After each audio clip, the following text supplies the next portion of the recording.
I think the idea is we've really been trained as a Western culture to take a pill for every problem.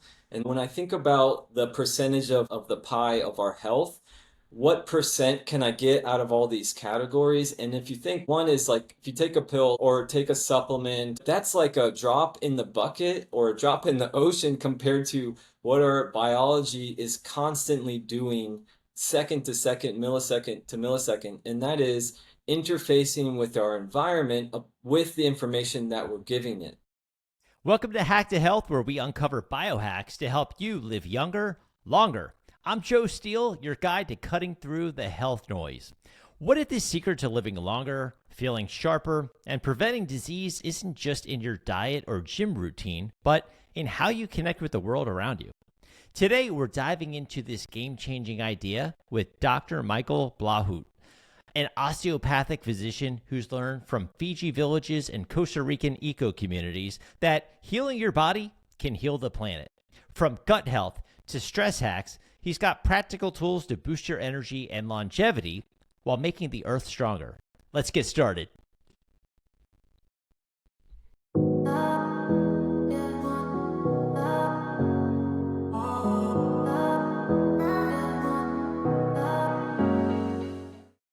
Good morning, Michael. Thank you so much for taking the time to join me. Hey Joe, thanks for having me. I really appreciate your enthusiasm and invitation to talk about some great ideas to help our health today. You've been Fiji, you're currently in Costa Rica, eco villages. What is it that started to show you the relationship between health and the environment and how deeply connected they are? That's one of my main drivers why I moved into healthcare and medicine in general is because, I originally have a degree in environmental science and I joined the Peace Corps and I was doing environmental advocacy work and management in Fiji. And I was living like on an island in the villages and with people on a day-to-day basis. And I started to really understand better this sort of crossover or definitely a relationship that we're interconnected with the environment around us. And that just means that for sure when we pollute the water and those like people we live so close to your water, you use the streams, you use rainwater, and if you drink that water, you're going to get sick. So I started to see more of those connections. People with their sewage, they would just flush it right into the ocean and then people would swim and then they get sick. So I said, wait, this like sort of environmental problem where we have all these environmental impacts are really just as impactful to our health. So as I start to, correlate where my passions are, just working with people to improve their health and, in some way that also focuses on our environmental health, which means that, if we're treating our planet unwisely, then we'll feel the impact, which on a day-to-day basis, people, it's easy to go to a grocery store, buy things that are packaged, buy things that are, it's just the concept of what's easy. I think most people don't see the entire impact down the line, and which is why we have so much chronic ill health is because it's not necessarily immediate. If we eat something that has pesticides in it, that's harmful for the microbiome of the soil. It's also going to be harmful for our own microbiome. And we're going to feel the effects, not necessarily right when we eat it, although some people are super sensitive, but we're going to notice, a chronic degradation of our own health. And I think, that's just been easy to mirror. And I think we're coming to a time where we're just filled to the brim of environmental toxins from just the industrial food system or chemical system from our homes to how we drive and build our towns and cities.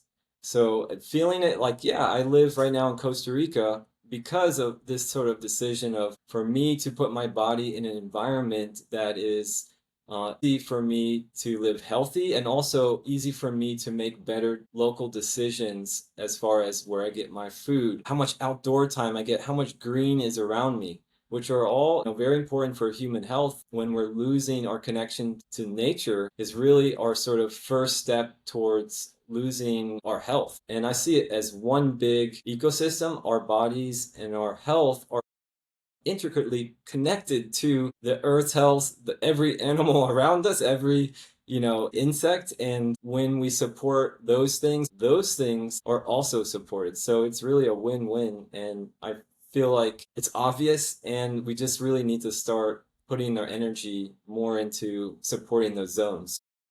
Were you always interested in this growing up, or is it something you kind of fell into along the way?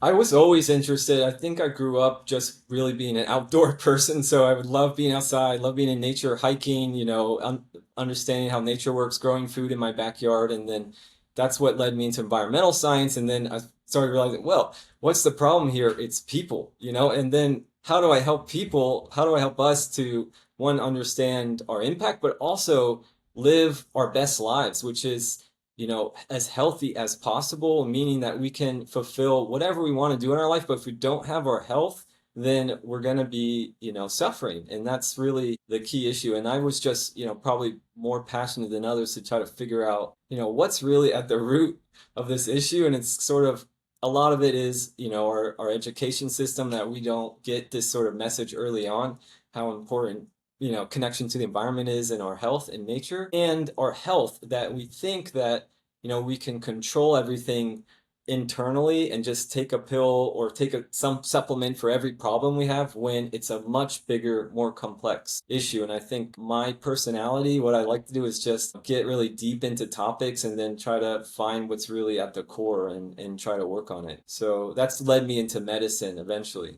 Okay, so you were like in college, and then kind of did you start growing food like right off the bat, or were you? Yeah, I was the guy that was like had the small porch and would put a bunch of plants all over the place. I'd have my tomatoes and cucumbers crawling up my one bedroom apartment, and then saying, like, I need that for my sanity. But then I realized, wait, this is just insane in general how we're living. Then we need to like rethink our whole structure. And so that's why the old village mentality kind of makes sense.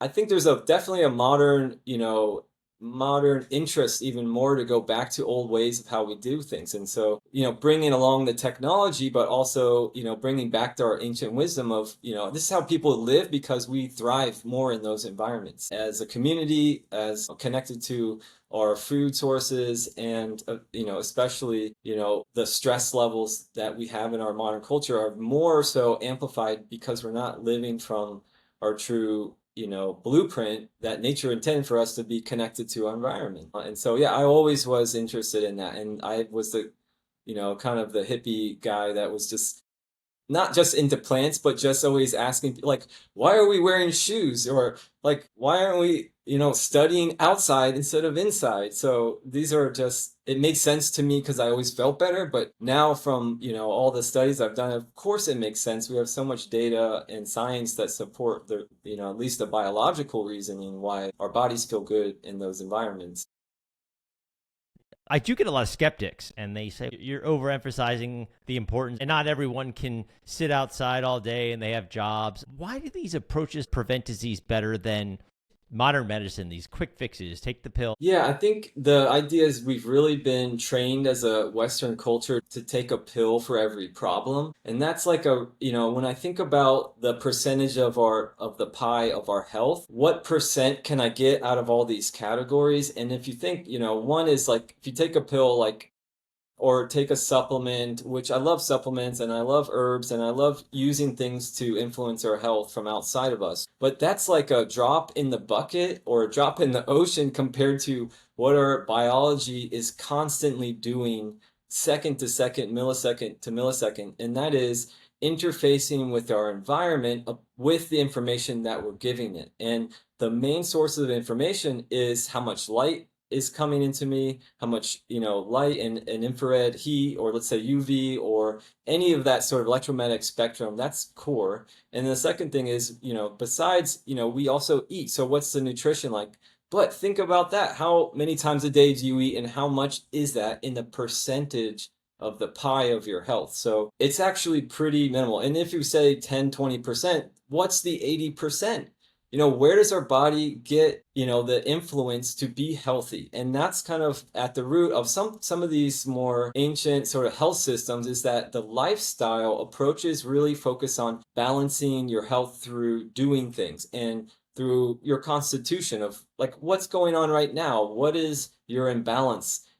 How is, do you feel like you're really tired, or do you feel really hyper? And then doing things that influence your whole system by, let's say, lifestyle activities. And these are really sort of tapping into our innate biology. I like to say just our original blueprint, because how our body is set up is to just be in constant communication with our environment for our survival. And we're constantly giving it clues or cues that this is good and this isn't good. This relationship is good, this person isn't good, or this person is good, or I like this color, I don't like this color. This sunlight or being at the beach or whatever are reminding our biology that we're in a safe place, we're in a healthy place. And that in itself will start driving millions of processes that will help us to detox, to reduce inflammation. It helps our immune system to be more educated about what it should be doing right now. Should it be in that fight or flight state and searching for something to fight, or calming down, healing, rest, and restore? And so I found just to mix these things together is a bigger and more powerful impact in our overall health than just saying, well, okay, what if I just take these supplements, or I change my diet and I just keep on going living this hectic lifestyle or stressful lifestyle? I've just seen in my own practice that it's so limited in the amount of bandwidth you can gather from that if you just focus on that instead of the other lifestyle things we can do to improve our health, then we're going to be limited. So that was really when I started working with people on a one-to-one, patient doctor relationship, finding like, hey, just, take this supplement. And they're like, I did that, it didn't work. I'm like, okay, try this other one. Well, that didn't work either. So I'm thinking, well, what else could you be doing? And then I think, well, what's your work life like?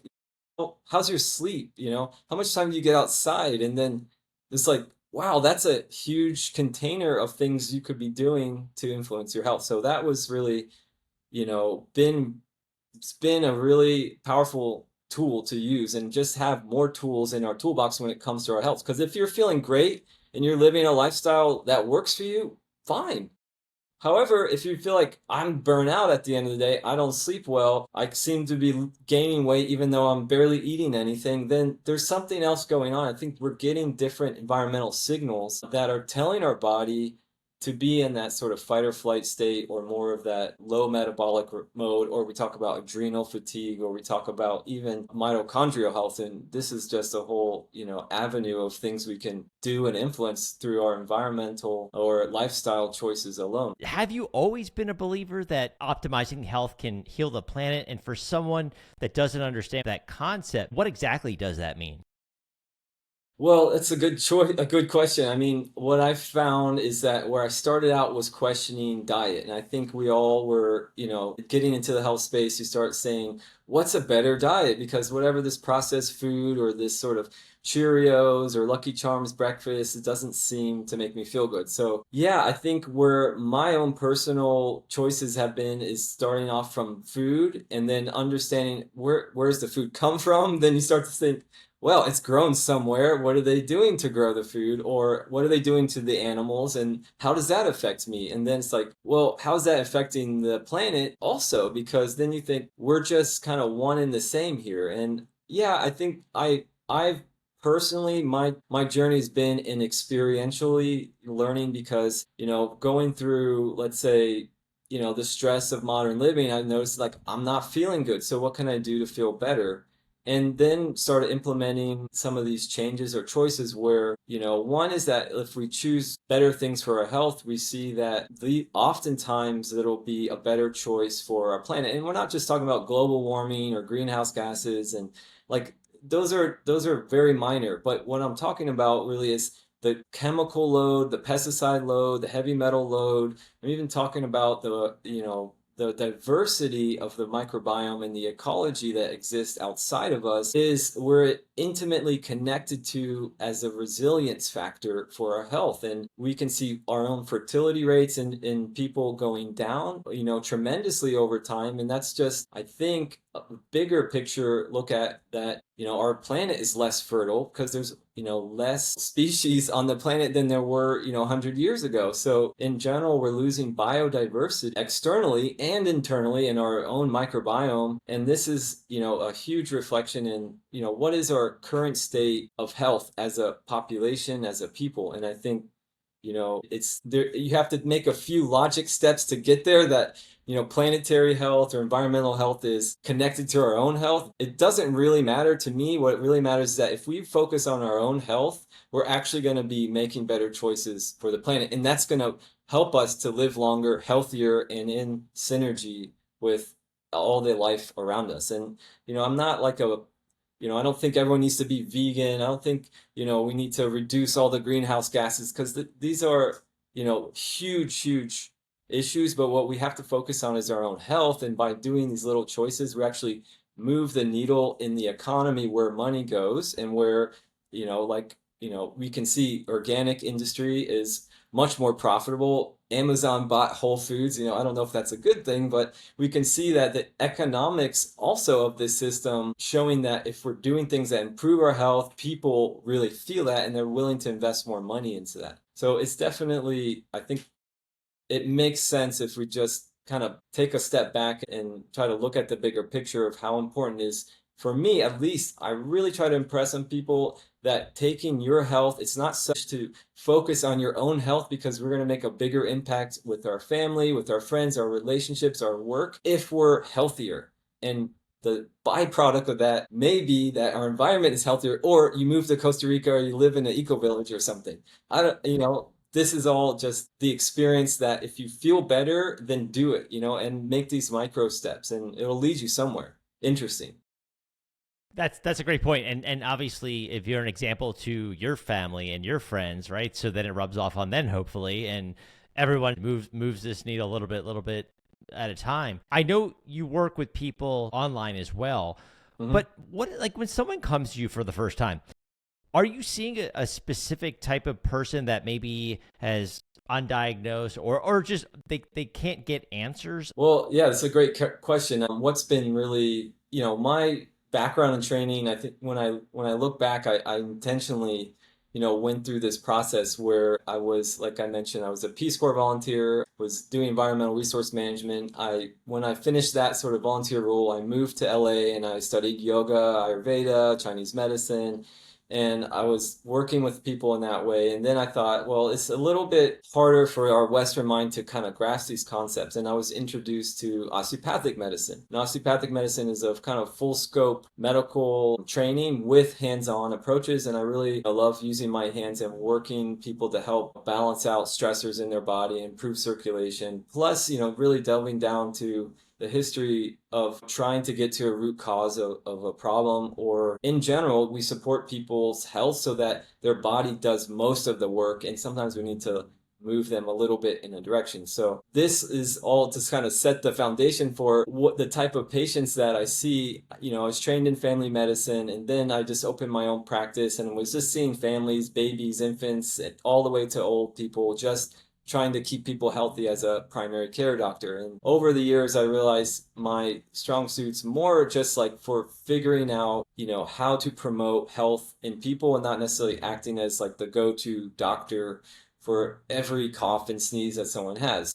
That being said, really the idea is for, most people, we feel that generally the medical system in the United States isn't supporting our full health potential. And it's great for acute issues. We need surgeries, we having a heart attack, get in a car accident. Our medical system is really great.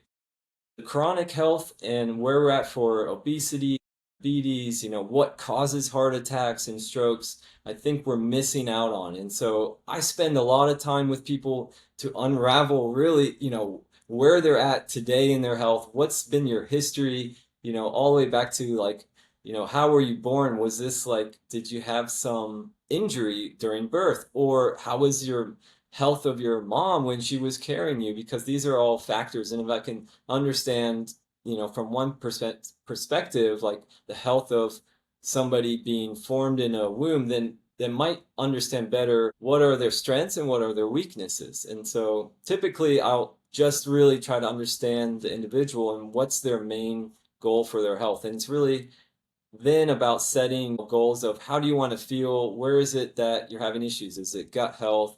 Is it chronic pain? I do see a lot of people with chronic, dysbiosis, gut health issues, Lyme disease, which is a big one because it's very misunderstood from the standard approaches. And people live with, chronic pain and just feeling not healthy for a long time until they find out what's really at the root. And so I try to delve into one is getting to know the person really as a physician should, is like who you really are and what do you really want for your life, and then what are your health goals. And my job is really to help inspire people to uncover new things. And that means that, hey, what's your diet like? What's your sleep schedule like? How's your relationships with your partner or with your work? Where your stressors come from? And although those seem like, in one way trivial, it's really, for me, when we think about, in functional medicine or integrated medicine, the concept that we use to explain this to people are kind of like a bucket. And so we fill that bucket up with stuff and then eventually it overfills. And so it wasn't just one thing. Sometimes it is, but it's multitude of things. And when they add up, our body becomes out of balance or less resilient or less capable of healing. I found that, in order to help somebody recover their health, we have to go through all those categories in their health, from their daily activities to what food they're eating to where they're living, a house. Is it near cell towers? You have mold. What kind of water are you drinking? These things, to me, sometimes I'll come up with two or three major things and say, wow, we really got to work on these issues. And then I'll help, either re-educate, get people some sense of what's an alternative, what's another way to do things. And then we just experiment and we do trial and error, say, okay, take this off, put this in. And then I think of it also as like a scale. So you take things off your plate on one side, the scales are going to tip. But also if you put good things on another side, the scales are also going to tip. And if you do both, then you're going to get faster momentum. And really that's the complexity of our biology, is that it's doing millions of things all at once that we have no idea about. If we can just give it the energy, enough inertia to move, then it's going to heal and move you in the right place. It might take time, but usually it's just taking it step by step, and then it's a experience of your health that I get people to sort of focus on. How do you feel? How's your sleep? How's your quality of attention? And in general, your, happiness of life, because that's been a huge marker in our health, and is just to measure, how much fulfillment we have of our day-to-day activities. It makes a lot of sense because I think a lot of people try, or they're in a spot where they want to learn, but they don't have the time and jobs and stressors. And like you said, that scale is very heavily weighed with the negatives in their life. And that's kind of like, what the main problems are. But when you start with someone, right, say diet, and they say, okay, organic, might help your energy. That might help your gut health. But I think it's also that it can help reduce an environmental footprint, right? And if you're, obviously environment's a huge topic in your practice. How does someone eating organic also reduce an environmental footprint? Is it because of the soil that's being used on the farms? Or you always hear about farms like, well, this farm's good, but the one next door to it might not, right? Yeah, it's definitely a complex issue, and even the term like certified organic, it can be in question of what that means. So I don't try to like fear monger or try to focus on the negative things. However, if you know the farmer, if you know where things are being grown, it's probably much better, even if they're not certified organic and you just see, oh, this guy out in the field, growing his food, or he has, pasture chickens, and they're not really calling it organic or whatever. We're doing a good job. So to me, yeah, I think, without driving ourselves crazy, reading labels is good. And obviously we have a big, like I said, economic press for organic and natural products. And so people take advantage of that. So we just have to be, I think the first step is thinking and acting more locally is a better choice, to know where your food comes from. Know, if you can get most of your food from a farmer's market, you can talk to who the person is and get a feel for, do they really care about what their job is, loving to grow healthy food for people. And to be honest, I've met so many great people at farmers markets that are just like, you feel like you're in the same tribe. You're like, yeah, exactly. This is our issue. And it really also helps connect, the local economy and supporting people to do good things. And so I think besides looking at organic or pesticide-free foods, it's really important to know who your farmer is. I know that gets said quite often and it's a little cliche, but if you can go to a place or go to a farm or just look around who's growing what around you, that's a good first step. And there's something to be said about eating food that's grown in your local environment. But this is starting to tap into now what a lot of people talk about, quantum medicine or this sort of, quantum field type of work. And there is a physics to it, and it's really about technically where we live on the planet, we should be consuming food that are grown around us. And that's how we did it traditionally. And that's because the food is going to give us information about what time of year it is. And that information is going to help our circadian rhythm and to know, hey, we're into the root vegetable season and it's probably going to start getting darker and more cold and we got to store more calories and survive the winter. So, or vice versa, fruits in the summer and we burn those fruit carbs more readily. It actually gives our brain and our nervous system more information to eat locally. And I think that is also sort of a caveat. If I eat an organic banana from, Costa Rica and I'm in New York City, that's going to be a little bit more, it's not terrible, but it's going to be less congruent with our nervous system's information, where we're gathering information and our own microbiome. So I think, there's stages to this so that people don't, get burnt out on this idea like, oh my gosh, I'll look around and like I'm in a city and who's growing anything around me? Nobody. So there's definitely stages to kind of gather. It's like read labels, try to understand where things come from, try to get things more locally, go to farmers markets, try to ask people how they grow their food.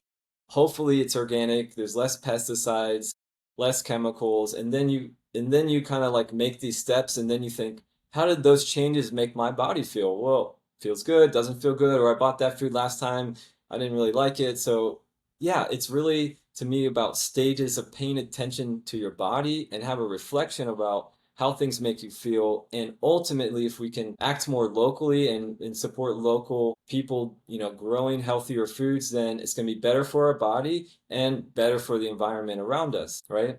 What do you recommend for someone in that world where they're in the city all day, the traffic, the smog, the pollution, but maybe on the weekend they can break away and get out into nature? If you could do one thing, what would you do with that time in nature? Oh, definitely. I think, adding this to your schedule as if it's like a required, as much as it is going to work, is adding your nature time in and getting outside. And there's so many things, whether it's a walk around your house, getting around green trees, getting out in the sun. And then even if you're in a healthy place and you get your feet on the earth, and it's not because you're a hippie and you love the grass or something, it's because it's connecting our biology back to information that we've been disconnected to. And that's the electromagnetic signals. And there's been huge studies on grounding. I mean, we could look this up. There's a documentary about it. However, yeah, what can people do? Well, put it in like it's your required for you to get your nature time. And even if it's once a week, but look to places that nature is thriving. And so that could be by the ocean, if you're close to the ocean, go to the mountains, wherever you see a bunch of green or where plants are and less human influence, go there. I think that's going to remind our biology and sync us back to the nervous system that gets our healing processes working properly. And when, on a simple level, we can talk about the fight or flight response or the rest and digest mode. And really, if simply enough, when we get into these environments, they're healing for us because our nervous system gets in that rest, digest, and heal mode. And that's been demonstrated well over with our vagal nerve, heart rate variability, all these things, adapt and change with the more nature time we get. And there's a ton of reasons, even from the light and the color green. When we're around green things and green light, it hits our eyes and our brain has this sense of relaxation. And even just they've done studies on putting people in a room with a green light or green paintings on the wall, their blood pressure goes down 5 to 10 points just by being around the color greens. It's really our biology is tuned to these signals because green represents fertility and represents abundance. So when we see those things, our brain is more at ease because we know we can get abundance from nature. And it's simple. And even though we think, it's like, wow, I got to spend the time and get out and drive. I know when I was in LA, I was like fighting people on trails, like, and everyone's listening to different music. It's where there's less people or less human influence. I know it's hard sometimes. It doesn't really matter if you have a backyard sanctuary that's a grass and one little tree or something, taking the time to do it like it's a prescription. I find that it is incredibly helpful for people. Like actually trails, but there's too many people. And that outbalances it for me. And I try to find more and more places where there's less people. And that's where it gets harder. But anyway, you could, like, I would just say, even go to the beach and you can find your own little spot on the horizon and just get into the ocean and just look out and be like, okay, that's enough, for someone to start connecting to that healing potential. Going back the other way, like people who get that maybe 1 or 2 days a week where they can get out. How about the other 5 to 6 where they're, and obviously like you were people who, painting the walls green, like what other things can they do in their house, apartment to invoke the same reward system? Right. Yeah, great question. And I think that's, if you go into a spa, let's say, what are they doing that makes people feel good? And so you could do that in your home. And these are things that are part of our innate biology. And that is, running water or some sort of water fountain or the sound of running water is connected to our nervous system calming down and getting to a place of healing. And so, it's not by accident that you go to these places and there's water and soothing music and little like bamboo trees or something inside. And those are the things we can do for ourselves in our home, having plants, having green things around, letting as much natural sunlight into your house as possible, opening the windows, opening the shades, like opening all that up, letting natural airflow in is really important. And then, yeah, running water. What do you do actually? Do you have something that you like to do for yourself? I 15 minutes a day, just open every window, just get the fresh air in, right? I do all the blinds first thing in the morning. I have a backyard, so I like to go grounding there once a day, take walks around with my dog in the neighborhood just to get out there. I definitely like the circadian rhythm glasses at night. I try to eliminate the EMFs. Yeah, those are all amazing things, and somehow like some people might be overwhelmed by even the thought of all that. Is it's really just one thing at a time, and then if you realize, wow, that helped me, what else is there? And then you start adding up, and then eventually you have like a whole jungle in your house or something. So you definitely have to pay attention to how you feel, and then it's easy. That's how I began. I started with just get rid of plastic. No more plastic water bottles. Let's Yeah. figure out glass. Let's figure out another way. You can afford reverse osmosis, whatever your budget allows, right? Along the way, and add as you go. And pretty soon you start to realize, I'm not doing this anymore, but you're just taking things out to feel better. I find that most people, that's the way to go. And when I have patients, that it's really a stepwise approach because it's not sustainable if you say, like, you have to do all these 100 different things and you're only doing one. So for me, I try to focus on sustainability in health. And what that means is that you can do that one thing. And as long as you're doing that, it's going to help you. If you don't do it, it won't help you. So if I give you 10 things and you don't do it, it's not going to help you, obviously. So these are how do you like stage it? And so some of the things that I've realized over time is that, what's a good doctor or a good practitioner is going to recognize where you're at and be able to provide you one step ahead and not more than that, because it's not sustainable or over even economically. If I say you eventually probably need to do these 10 things and that's going to cost a lot, but if you can even afford to do one thing, or let's even think what's free right now for you to do, what is like not going to cost you a dime more, just a little more time, and you're going to get a huge benefit of health. And so that's really, I think, a big pot that we're missing, or a big pie in medicine, is what are all these free things that are going to take some investment and time and a different mindset, but have a big impact on our health. Because spending more for organic food and supplements may help some people, but what if you can't afford that? Well, if you can get on some public transportation and get out to a park or get down to the beach and breathe and get fresh air and sunlight, I mean, that's huge effect in your health. And although it definitely sounds trivial, and it definitely sounds like, well, if I have chronic pain, I can't get out and move. You can walk outside your doorstep or have someone move you out in a wheelchair and sit in the sun for 15, 20 minutes a day with your feet on the ground. And that's the first step. And then if you do that for a week or two, you're going to say, I feel like 10% better. Okay, 10% is something you didn't have before. Now let's keep moving. And I think that when I have this reflection with people, and then it gets imprinted in your neurology of like, oh, you're right, and I can do more. Yes. And then this is sort of our new behavior, new pattern recognition kind of coming in online. And then like where you're at now, and some people in health extremes is like, I have a whole bucket of things that I do, and I know they help me, and that's how we're going to survive this sort of modern healthcare crisis is just getting in touch with the things that are helping us and working. And it's really not expensive. It doesn't have to be expensive. That's where you have to start. 10% here, add another 10% next month, and compound it over time and keep adding until you start to see.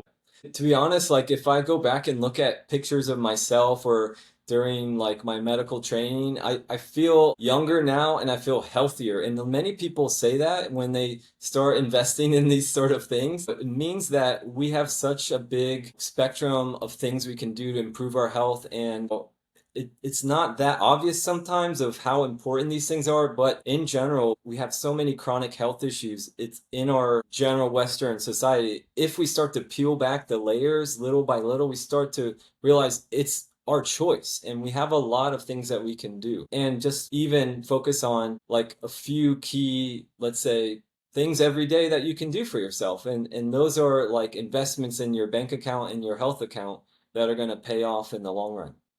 Absolutely. And you'd mentioned something earlier that I wanted to osteopathic manipulation.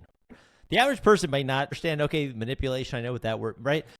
Can you explain how exactly that works for someone that's sitting in front of you? This is the history of American medicine 101 here. And we started out in our country, the United States, and there was this doctor, and his name was Dr. Andrew Taylor Still. That is credited to founding this sort of osteopathic medicine, because he found that the medicine of his time was highly insufficient at helping people. So he's like, what else is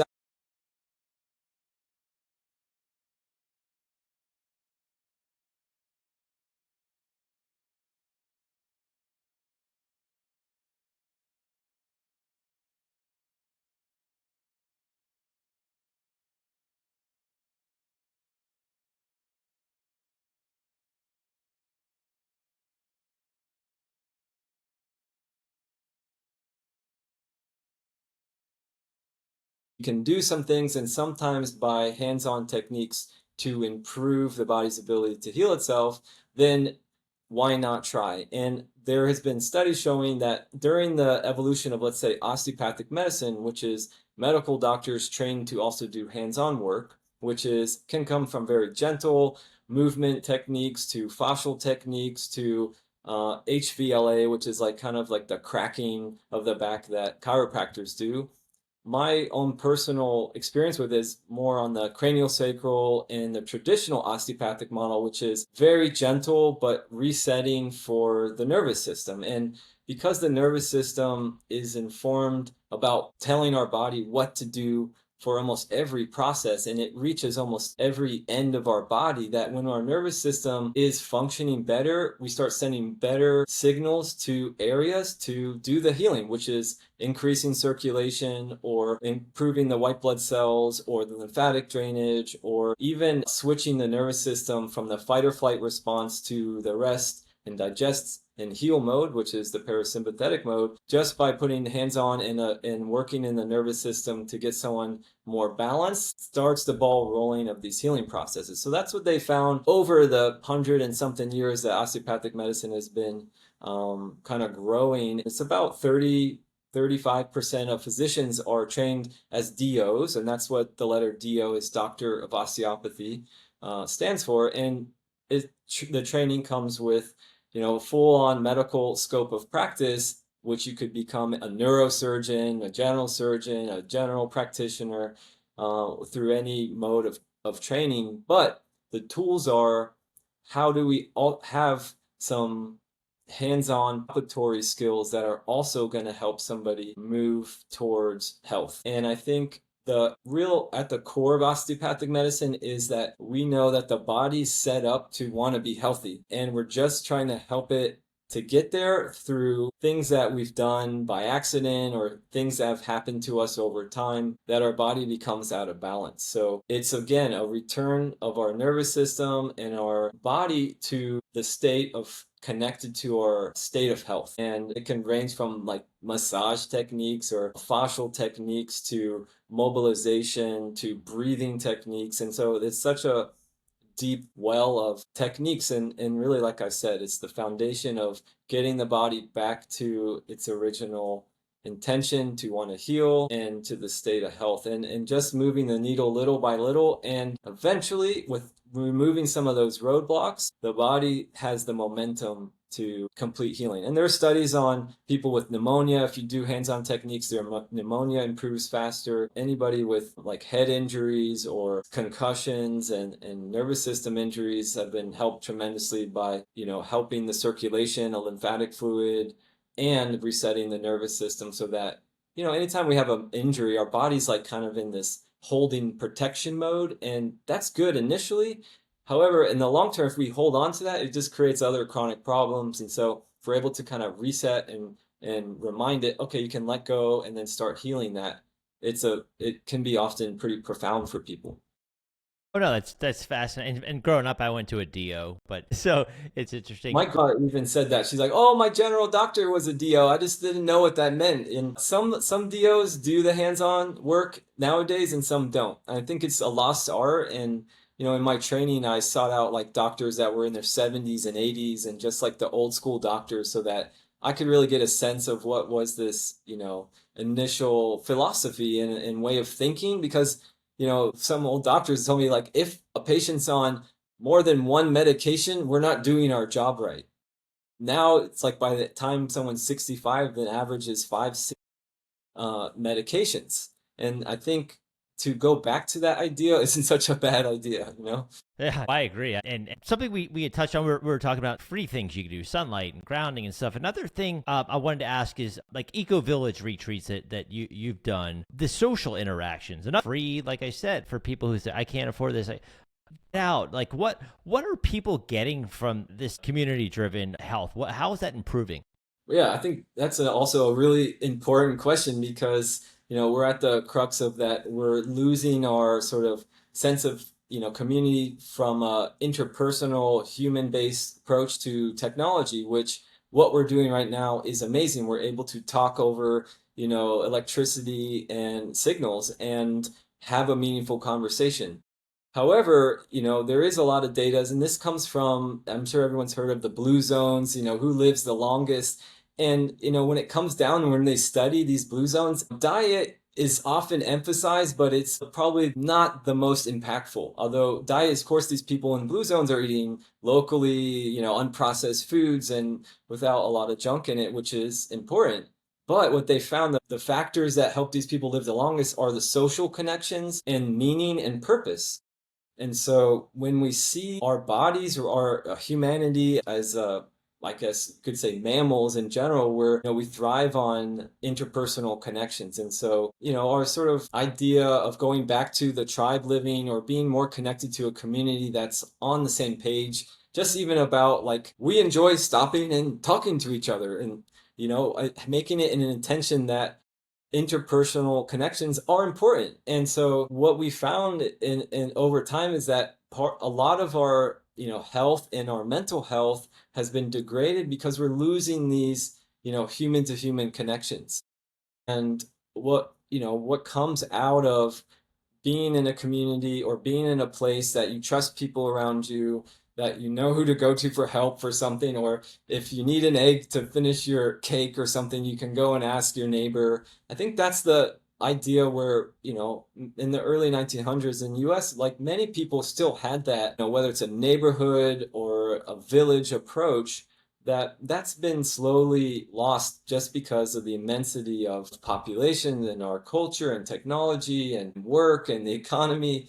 So it's a really, I think I emphasize this in a lot to my patients and in some of the focus of my sort of health zones. And the big one is what we believe, our thoughts, our purpose, and our community. And this alone, there's done studies on these 100-year-old people, and they can smoke and drink and sometimes have a terrible diet, but they live long because they have a connection or a passion or they have a purpose within their community and people rely on them or they love just getting out and talking to people. And so I remember reading a story about an old Irish guy who's like in his early, hundreds, and he was the one at the bar, people would go to ask for advice. And so, that was his job, is to help people and give them advice on whatever little day-to-day things.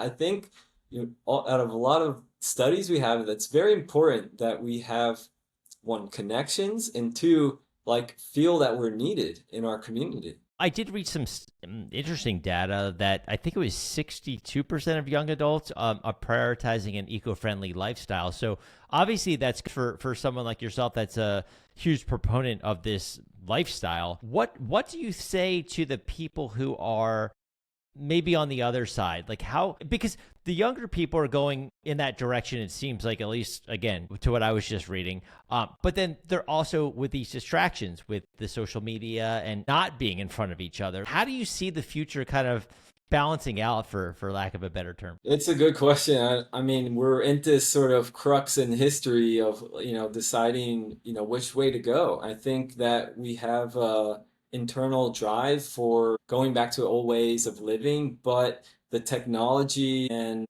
social media is so seductive in a way that, it's not without reason, because these things are designed to grab our attention. And so I think, we talk a lot about biohacking our health, and it can be done in both ways, for good or for bad. And so we have to pay attention. How do these things make us feel? And I don't think it's bad. In an ideal world, we combine these sort of the technology that we have and AI and where we're going in our future to help us to live healthier lives with more connection and more purpose.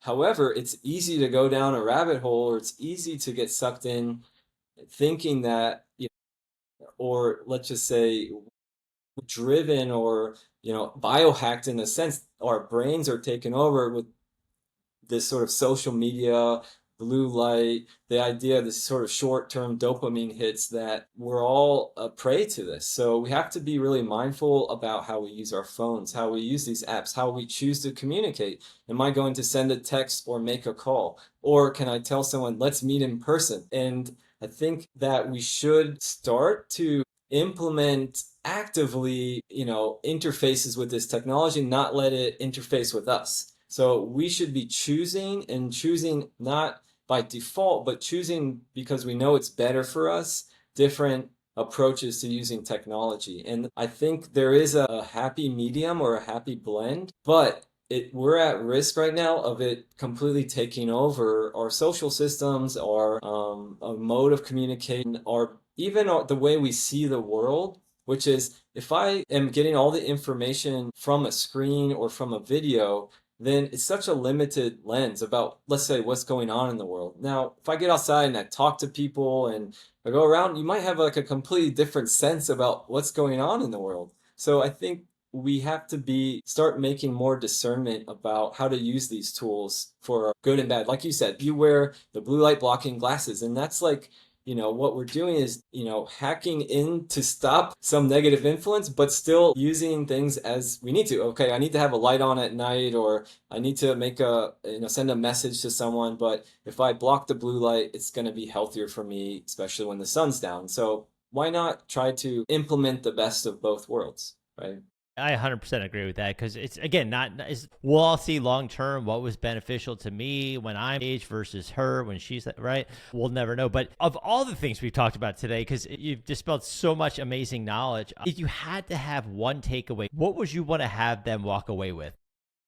Yeah, I mean, I think, like we were talking about before, there are so many more things available for our health that we can do every day. And that's kind of my sort of tagline. I call it everyday medicine. And this is like, to think about your everyday activities as medicine and not just like, they say it's healthier to go outside. No, if you think of it as medicine, like I'm going to write you a prescription and you have to go outside for 30 minutes a day, get sunlight. It doesn't matter if it's cold, try to get exposed the natural, outdoor nature and get exposed to what is going on outside of your window. I think those are going to be easy and a huge impact. So that's why I call it like everyday medicine. It comes from all the light that hits our eyes. It comes from how we breathe, from just stopping a moment, taking deep breaths, really provides information for our nervous system to be in the state of health and healing, to movement, to the way that we think, and having the community around us. So, yeah, I think if people start to turn on to these ideas, biohacking is not just getting a way to be faster, stronger, and smarter. It's taking simple, free, everyday activities and turning it into medicine so that we can live full, healthy, and fulfilled lives. And it's not that complicated. Yeah, yeah, it's getting back to basics at the end of the day. So for people who want to connect with you, because I know you obviously you work, telehealth, your book, like your website, where would be the best place to start just connecting with you one on one?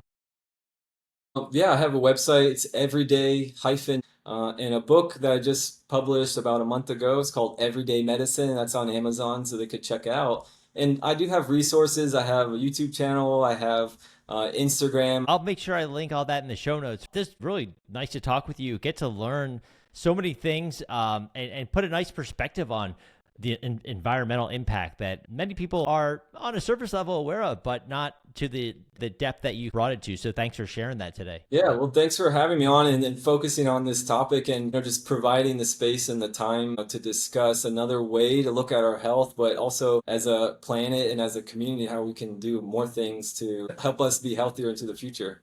You got it. Thanks again, Michael. All right, thanks, Joe. Appreciate it.